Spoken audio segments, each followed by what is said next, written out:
Hi everyone, and welcome back to day 3 of Reporting Basics. Today we're going to talk about expressions.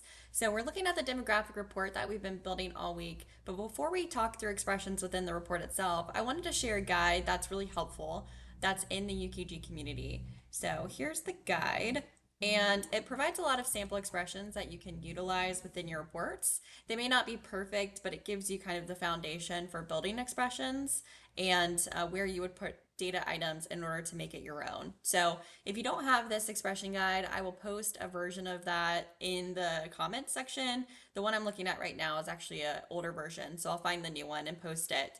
But I would highly recommend saving this and using this when you're creating reports. So we're looking at the demo draft report that we've been building throughout the week. And the first expression I wanted to show you is around email address. So if we double click into the email address column, you can see the expression populate. So this expression is basically an if-then statement that is saying if the alternate email is null, then show the primary email. Otherwise, show the alternate email. So you might be wondering why you would use this type of an expression. This is something that you would use if you wanted to pull in employees' personal email address versus their work email address within the report. A lot of times customers will put their personal email in the alternate email field and the company email in the primary field. So this is an example of when you would use that. And again, you're going to just do if, and then parentheses, your first data item is null, meaning if the alternate email address is blank, then you're going to have your primary email address. Otherwise, add the alternate email address.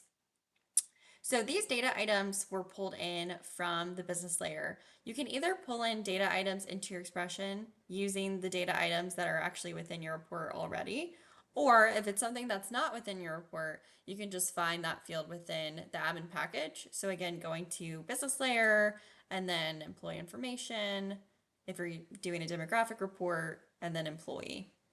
So anytime you create an expression, just like we talked about with filters, you want to make sure that you validate by hitting the check mark. And once you see no errors, you're good to go and can hit OK. Another option I wanted to show you is basically limiting the number of characters that populate for a field. So a lot of times when you're building a report, let's say for a vendor that you want to use to import into their system, they may have a limit on the number of characters. And so what I did here is I used that expression for zip code. So a lot of times zip code can be up to 9 characters within UKG, but if you're looking to limit that to only 5 characters, what you would use is a left statement.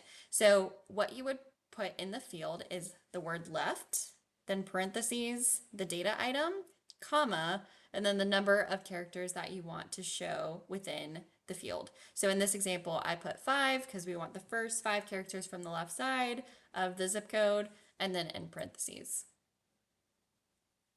And I'm going to put all these expressions within the comments or the body of this post as well, so you can utilize that. And then don't forget on Friday, I'm going to be providing the XML version of this report, so you can actually download it and upload it into your instance of BI, so you can access the expressions that way too. Another expression I wanted to talk about is hard coding a word or phrase into the report based on a certain qualifier. So in this example, we're using country code as the qualifier, and based on where the employee is, what country they're in, the report's going to populate a word or a phrase. So in this example, we have if country code equals USA, then show the word domestic. Else, if they're in Canada, show the word Canada, else global. So global is your catch-all, meaning that if they're not in the USA or Canada, then the default will be global. So this is an example of how you can use multiple if-then statements and stack them. So the prior example, we only had one if-then statement. Now we're using 2. So you can continue stacking them, based on how many qualifiers you have or how many codes you have. So this is a great example of, like I said, using a qualifier to hard code a word. And you can use this logic based on any qualifier. It doesn't have to be country code. You would just want to make sure that you're changing the data item within the brackets based on that qualifier.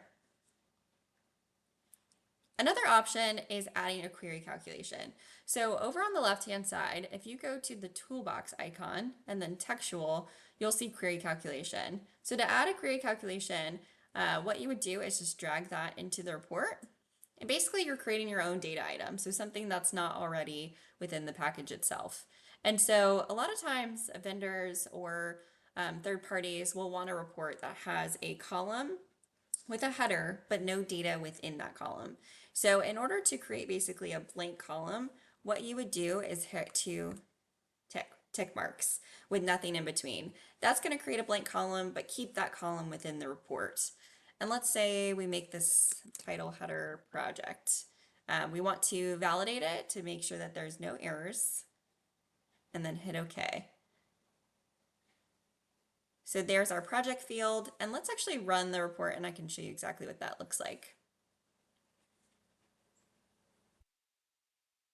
We're going to choose our employment status code as the prompt.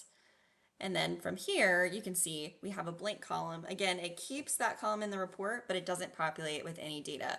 So that's really helpful if you're creating import templates or file specs for another vendor that has, like I said, set file specs. Another query calculation that I created in here was for salary. So let's say you wanted the column to populate two different data items based on another qualifier.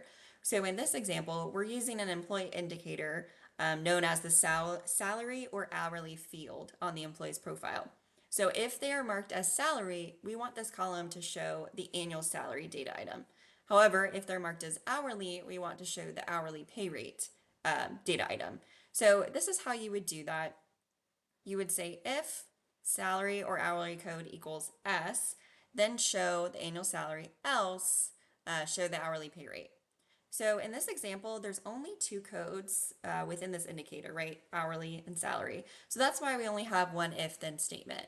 However, if you had multiple codes, you would just stack your if then statements like I showed you before. So let me show you an example of that. So in this example, I created a column that represents the sales lead. So let's say the sales lead is a person at your organization that is responsible for all the sales within a particular division. Well, even if you don't have the sales lead as a field within UKG Pro, you can still hard code that logic within a report based on a field that you do have in UKG Pro. For example, division. Division is actually org level 1 in this test environment. So as you can see, I've hard coded if org level 1 is manufacturing, then the salesperson is going to be John Doe. Else, if it's admin, then it's going to be Jane Doe. Else, map. So in this sort of situation, you would technically have an if-then statement for every single option. And as the last option, instead of just doing like blank tick marks, which you can definitely do, I use the word map. So if you're running this report, you can easily tell if something's falling out. So that's just a little trick to kind of remind yourself, because anytime you were to add, let's say, a new division code, or let's say your sales leads changed, you would want to update this logic to ensure that it's accurate. So those are just some helpful expressions that I use on a day-to-day basis. If you have any questions, definitely post them in the chat, or if there's any other expressions you would like to see, let me know. Thanks so much for watching, and hope everyone has a great day.